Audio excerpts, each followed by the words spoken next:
Bismillahirrahmanirrahim. Hai, Assalamualaikum warahmatullahi wabarakatuh. Terima kasih pada semua pelajar yang telah bagi kerjasama setelah saya syaratkan untuk tanya soalan bagi setiap chapter. Alhamdulillah, di sini saya buat video khusus lah untuk menjawab semua persoalan mengikut kelas ya. Saya anggarkan satu sesi Q&A ni untuk satu kelas dalam 30 minit. So saya baca soalan daripada handphone. Saya juga letak soalan di slide ni, di video ni. Soalan pertama daripada Hakim. Assalamualaikum doktor, saya nak bertanya tentang motivation konsep yang Frank and Lillian Gilbert perkenalkan. Kalau tengok situasi Malaysia tahun 2020, relevan ke lagi cara ni? And ini kerana kadar gaji yang diberikan kepada pekerja ada yang tak setimpal lah dengan hasil kerja. Dan taraf miskin bandar bagi Malaysia ialah 2,500 dia gaji. And apa yang perlu dilakukan oleh pekerja yang bergaji 1,800 sebulan. Okey, menjawab persoalan Hakim apapun. Waalaikumsalam. Terima kasih kepada soalan ni. Frank and Lillian Gilbert, kalau you imagine sebelum zaman dia lagi teruk, dia tak ada orang yang datangkan konsep pengiraan gaji yang setimpal. Bermaksud masa zaman sebelum Frank and Lillian Gilbert, dia dia lebih mengerah tenaga pekerja dan bayar upah yang sikit. So Frank and Lillian Gilbert ni dah memperkenalkan pengiraan gaji, sebenarnya sangat-sangat membantu. Itu yang kita dapat dengan kaedah kiraan gaji sekarang. Okay, walaupun ada beberapa company yang masih mungkinlah tak mampu untuk bayar gaji pekerja, masa interview dia tanya, kalau saya offer juga gaji banyak ni, awak nak tak? Nak tak nak? Dengan faktor pengangguran yang tinggi sekarang ni, ramai je yang terima je dulu kan, seadanya untuk terima untuk membuat kerja yang tak setimpal dengan gaji yang di offer. Itu ada beberapa masalah lah yang daripada company sendiri, dia orang mengaku. And sepatutnya benda ni tak boleh terjadi lah. That's why kita memerlukan idea-idea daripada kan contingency approach adalah daripada pandangan pengurus-pengurus zaman sekarang. Maksudnya kita bawa ke zaman ni juga. Dari situ, daripada idea tu, kita akan bawa ke atas untuk pengiraan gaji yang lebih baiklah, yang ada penambahbaikan. So, apa yang berlaku saya nampak dengan gaji yang 1,800 contohnya, itu sebenarnya gaji level kalau dulu zaman saya pun 1,200 contohnya untuk diploma, 1,800 untuk yang ada degree. And then zaman sekarang lagi mencabar saya nampak nak tak nak pekerja memang kena lebih kreatif, multitasking. Dia buat variety of job. Ramai yang buat macam tu dia buat Foodpanda lah, buat Grab, dalam masa sama buat kerja tetap. And then malam dia makan gaji dengan cara yang lain lah, maksudnya kerja di gerai dan sebagainya. Itu sajalah yang mereka mampu buat sementara mendapatkan hak ni lah, hak pembayaran gaji yang adil.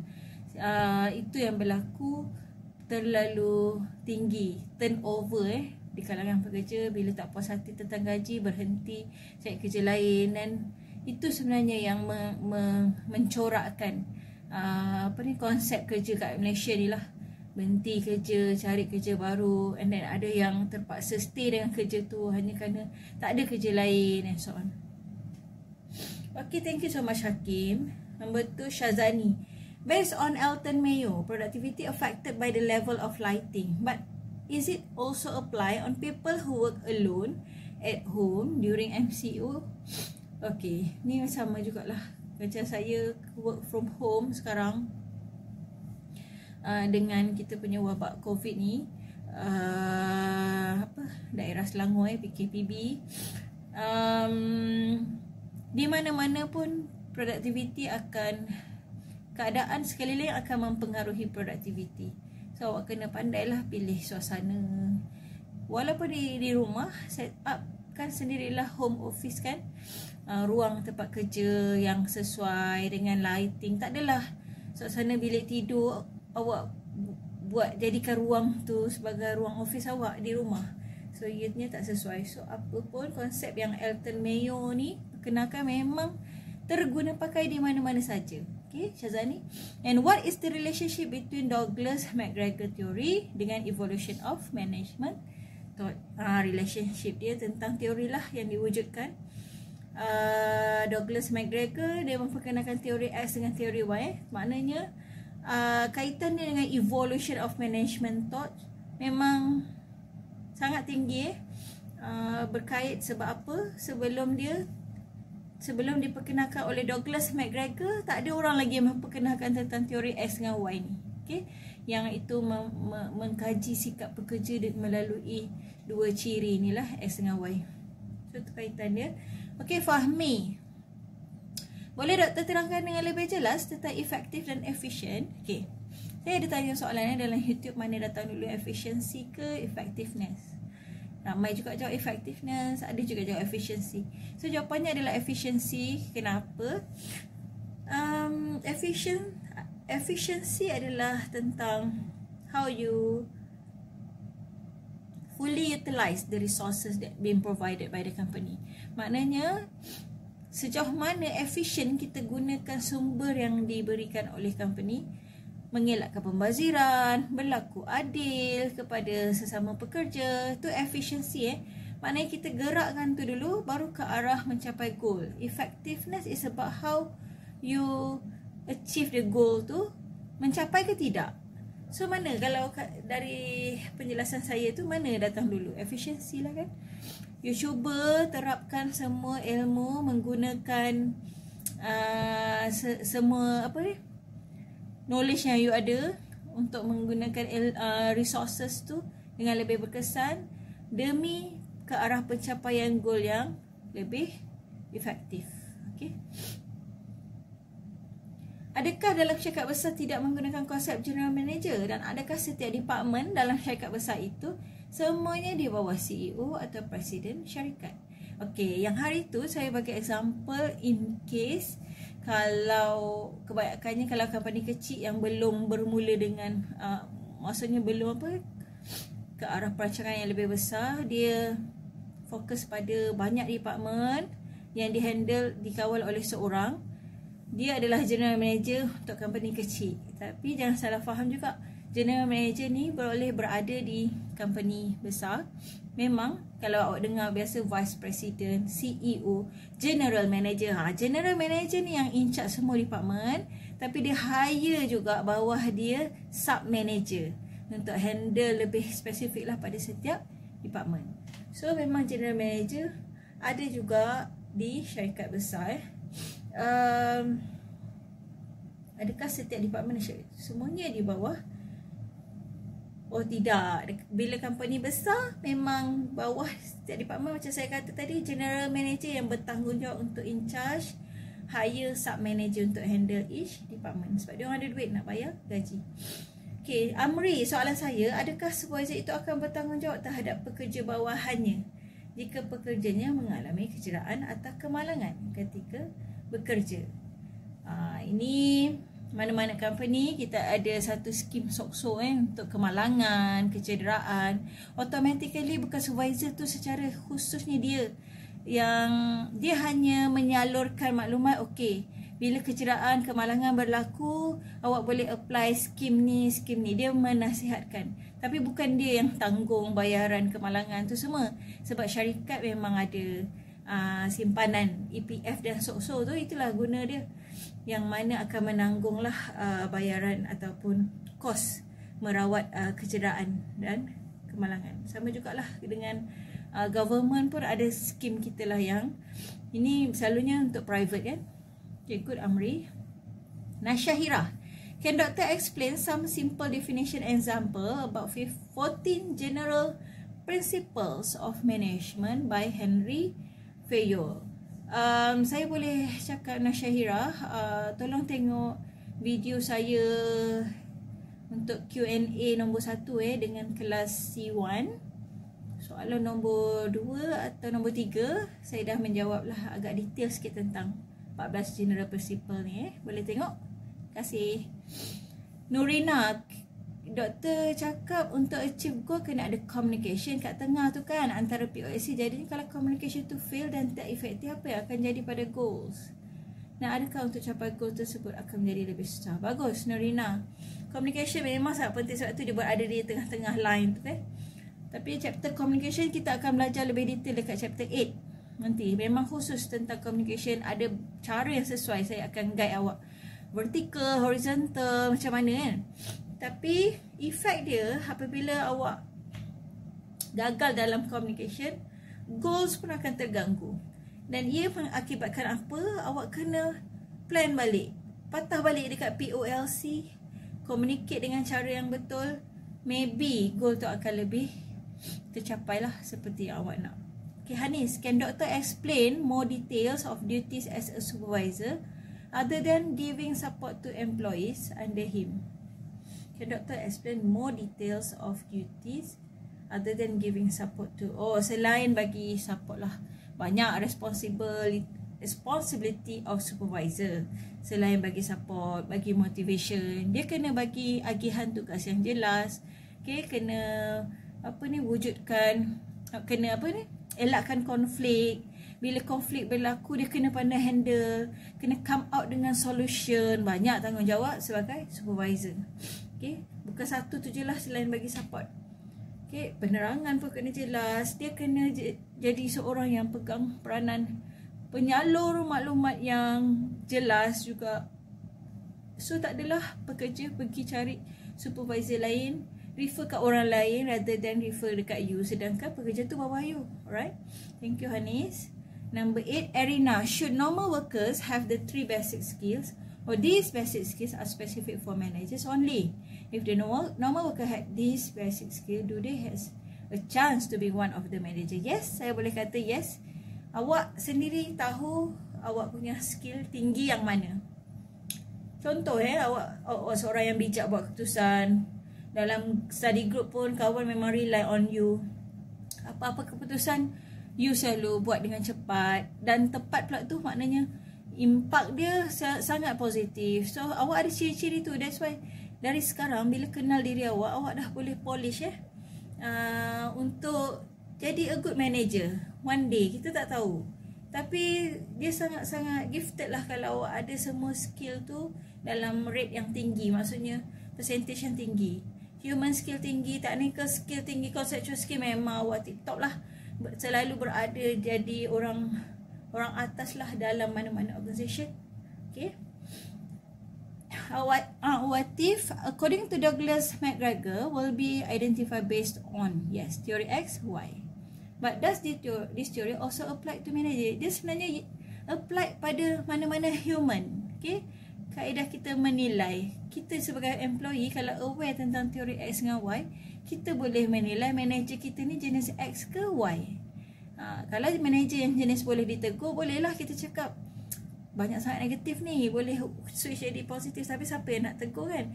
Sebenarnya bila yang nampak ni adalah orang atas dia juga yang kena tengok kelemahan dan kelebihan diri dia. Okay? Tapi tak terkecuali bukan employee saja, maknanya manager pun akan dinilai oleh orang atasan dia. Okay? Ari, soalannya, my question, do we must have all management skills to be a decisional roles person? Okay, decisional roles person ni dia berkait dengan conceptual skill. So conceptual skill kena tinggi, tapi skill-skill lain tu kena ada lah. Janganlah tak ada langsung.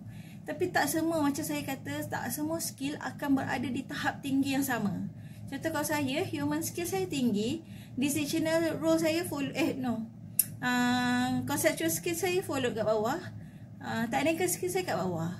Tapi kalau saya rasa saya nak improve, saya pergi kursus banyak-banyak, belajar pasal sistem ke software ke, technical skill saya akan meningkat tinggi, sama tinggi dengan conceptual, for example. Okay, benda ni boleh di polish. That's why company selalu offer pekerja untuk pergi kursus untuk penambahbaikan. Number 11, Nabila, in scientific approach, supervision is one of the formulated opinion. It stated that there is first level supervisor. Okay, so the question is there any specific class or level for supervisor 2? Okay, untuk managerial level, supervisor biasanya dekat middle level management. So awak nampak top management, middle management dengan low management. Supervisor biasanya orang yang mengarahkan, menerima arahan dari atas dan menyalurkan arahan tu ke bawah. Dia adalah orang di tengah. Okay. Doktor ada cakap, ini Adelina, doktor ada cakap yang Frederick Taylor ada bagi 3 opinion. Salah satunya ialah motivation. Jadi boleh tak doktor jelaskan lagi? Meet standard dengan exit standard. Okay. Meet standard adalah just nice you capai tahap prosedur standard yang ditetapkan, which is good. Tapi exit standard ni melebihi tahap yang kita nak, which is lagi bagus. Kalau you dapat pekerja yang macam ni, kita suruh capai banyak ni, dia capai lebih lagi. So maknanya dia bukan negatif maknanya dia boleh perform lebih lagi. You kena bagi kerja yang lebih challenging. Okay. Tapi terpulang pada cara you how to motivate that employee. Selalunya orang yang perform lebih ni, cara nak motivate dia, kita bagi kerja yang lebih mencabar, dia akan lagi semangat. Tapi orang yang slow performance dia, awak jangan bagi kerja yang berat-berat yang membuatkan dia tertekan. So awak kena bagi kerja yang cukup-cukup dia boleh capai that standard. Tu yang kita panggil meet the standard. Okay, Fatiha, what is the difference between manager roles and supervisor roles? Adakah ciri seorang supervisor sama dengan manager? Kalau ikutkan dia depends on the size of company. Kalau company besar, manager dengan supervisor berbeza. Tapi kalau small size company kecil, manager dengan supervisor can be one person yang sama. Okay, dia boleh jadi orang yang sama. So depends on the company. So kalau dia adalah daripada company yang kecil, ciri dia tu kena sama lah dengan manager, ciri seorang supervisor. Tapi kalau dari company yang besar, supervisor ni beban dia rendah sikit lah daripada beban manager. Okay. Arfah, POLC plus communication sama dengan goals. What type of communication is included? Okay, banyak jenis komunikasi yang saya kata vertical, horizontal, and then ada jenis komunikasi, effective communication, ineffective communication, banyak. Tapi kita akan sentuh lebih detail dekat chapter 8 boleh? Sebab chapter 1 ni tak akan tanya langsung pasal communication. Dia hanya sekali lalu je tunjuk gambar rajah tu, nak tunjuk kepentingan communication. POLC tu akan melalui communication to achieve goals. Tapi lebih detail saya tak nak peningkan awak. Chapter 8 nanti kita akan sentuh betul-betul tentang communication. Okay, next question daripada Arfah. Based on doctor's question, which one of the first? Efficiency ke effectiveness? My opinion, I think effectiveness. Because I think while efficiency, yes. Okay, awak jawab effectiveness nombor 1. Memanglah effectiveness, awak target nak capai goal dulu. Tapi yang awak akan gerakkan adalah efficiency dulu. Maknanya awak dah tahu goal apa, awak akan mula gerak dengan efficiency. Dan baru kita akan tengok balik goals tu tercapai ke tidak. Alright? Kalau ikut betul-betul konsep dia, efficiency yang bergerak dulu. Tapi dari segi planning, effectiveness yang you kena set dulu. Okay, good answer. Sebenarnya tak ada right or wrong answer. Dari sudut ni, cara awak berfikir. Macam ni awak berfikir apa yang awak kena set dulu kan? Yes, effectiveness dululah. Tapi dari segi pelaksanaan, you kena mula dengan efficiency dulu. Okay, soalan daripada Rose. Adakah piramid managerial level tu yang 3 segi based on jenis pekerjaan atau skill individu daripada kerja tersebut? Sebenarnya dua-dua. Tapi kebanyakan kita tengok kepada jenis kerja. And then size of the company pun sama, akan mempengaruhi level of the management. Top, macam saya katalah, kalau contoh kedai runcit, awak cuma ada 3 pekerja je. Lepas tu awak terus terfikir, ni tak ada level ni. Tak boleh, sebab awak kena fikir orang pengasas kedai runcit tu adalah top management. Bila dia hire pekerja bawah, contohnya supervisor, itu akan jadi middle. Dia hire seorang lagi pekerja yang tukang hantar barang ke, itu jadi low level management. So depends on the size of the company. Okay. Number 16, Aisyah. What can a company do to maintain or improve the managers so that they can always stay efficient and effective in do their work? Saya boleh jawab improve the skills lah. Ingat skill dalam yang diperlukan, human skill, technical skill, conceptual skill. And kena tahu peranan. Ingat, interpersonal role, informational role, decisional roles. So ini semua memang akan membuatkan managers akan lebih improve lah dari segi kemahiran dia dealing with their staff. And automatically dia akan jadi lebih efficient dan effective. Is it the contingency approach have been applied to all management, although some of them still use the previous? Saya rasa kita kat Malaysia lah especially terlalu banyak company, even ada yang tak terkawal. So kemungkinan memang akan wujud company yang menggunakan classical approach lagi. So depends pada dia nak ketinggalan ke, still nak guna cara lama. And then bila guna cara lama, jawabnya apa?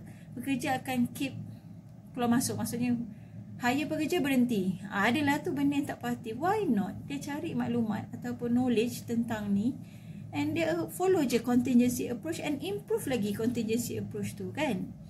Okay, Arif, which one is better? Employees who do not have the skills to work and disadvantage but have high motivation, ataupun employee who have elite and excellent skill that make company but do not have a sense? Sebenarnya dua-dua ada pros and cons. Okay. Tapi saya lebih suka yang pertama, yang tak ada skill tapi bila dia ada high motivation, automatically dia akan polish their own skill. Dia rajin belajar, dia rajin bekerja, kita hantar kursus dia pergi, tak mengelak kan. Tapi orang yang memang ada excellent skill tapi tak ada sense of humanity, lama-lama performance dia akan drop.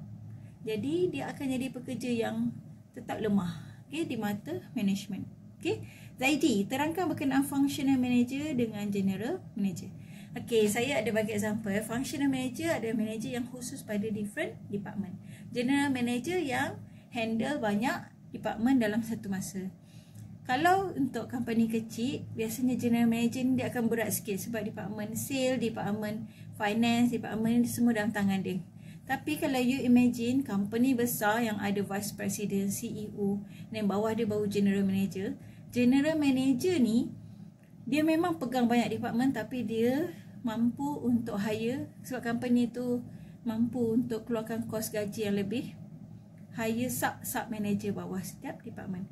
So dia akan jadi, dia adalah general manager dan dalam masa sama dia ada functional manager bawah dia. Faham? Okay, 19, Zubaidah. Doktor, apa akan jadi pada sesuatu organisation itu jika tidak wujud communication atau persefahaman? Adakah mereka tetap akan mencapai goal walaupun susah nak capai sebab dia akan wujud konflik yang berlarutan sampailah dia improve the right communication skill. Okay.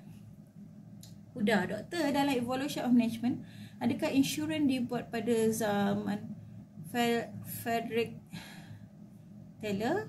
Oh, ni typo ke apa? Pada zaman Frederick Taylor yang maksud awak. Masa inilah segala pengiraan ke apa baru diperkenalkan. Zaman Frederick Taylor kita tak pastilah masa tu dah wujud ke, tapi some sort of insurance yang kiraan yang jenis bisnes yang apa, perniagaan yang servis macam ni kemungkinan dah wujud lah, bukan zaman kita je kan, right? Tu Diana, yang written report tu adakah seperti report biasa cakap kerja atau doktor akan beri contoh? InsyaAllah saya akan bagi contoh lah, insyaAllah bergantung pada resource person daripada daripada UiTM Kedah. Nanti kita akan dapat info apa-apa, saya akan maklum Then adakah midterm test dan final test open book ataupun bukan? Saya tak boleh nak direct cakap open book, tapi sebab ODL awak faham je lah macam mana kaedah awak macam saya lepas tu. Okay, soalan untuk group report tu sama seperti soalan pertama saya. Okay, nanti saya akan brief lebih lanjut lah pasal soalan group report, pasal ayalah instruction dia. Doktor, adakah 14 prinsip semua berkait antara satu sama lain atau tidak? 14 prinsip principle of management ke yang Henry Fayol tu? Boleh tak awak pergi dengar dekat video saya pertama, jawapan kepada C1, dalam soalan 2 atau 3 saya ada explain detail tentang Henry Fayol's 14 principles of management. Dia memang dia different benda, tapi step by step tu ada yang berkait. Number 22, Khairunisa.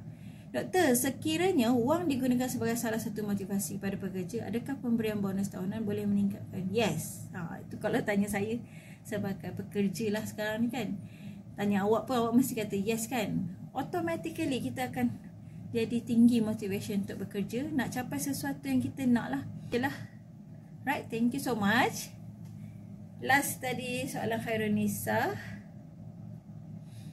Tapi dari sudut motivasi ni, kita boleh benda-benda lain juga kita provide. Cuti yang bersesuaian, berpatutan, pekerja akan sukalah. Provide jugalah bonus, allowance ke, commission ke, dan macam-macam lagi. Okay, itu saja. Saya akan stop di sinilah untuk kelas itu. Thank you so much. Kalau ada soalan yang terkurang, boleh tanya lagi. Terima kasih. Assalamualaikum warahmatullahi wabarakatuh.